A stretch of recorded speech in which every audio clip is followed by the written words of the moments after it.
छावा कादंबरी हे एक काल्पनिक आहे.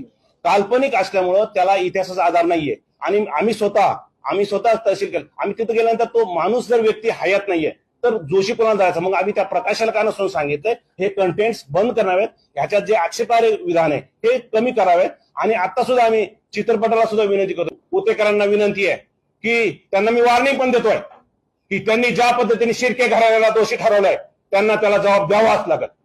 नाहीतर आम्ही महाराष्ट्रभर उत्तेकरांना फिरवू देणार नाही. आम्ही प्रामाणिक आहे. आम्ही राजघराण्यातले.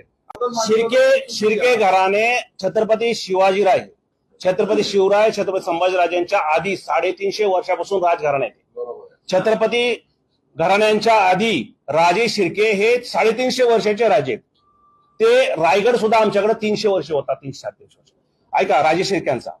मग हे शिरकान जे कोकण आणि बाकी मुंबईचा बाकी जे भाग आहे ह्याला शिरकान होतं. त्यात किरकान काहीतरी वेगळंच दाखवलं बुद्ध.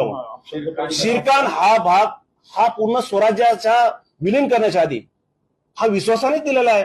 आम्हाला वतन पाहिजे होतं, आम्ही सगळं पूर्ण राज्य नव्हतं दिलं.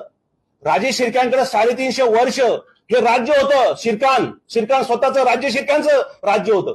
हे छत्रपतींच्या आधीचं बोलतोय मी. छत्रपती होण्यासाठी, स्वराज्य निर्माणासाठी शिर्क्यांचं सगळ्यात मोठं योगदान आहे.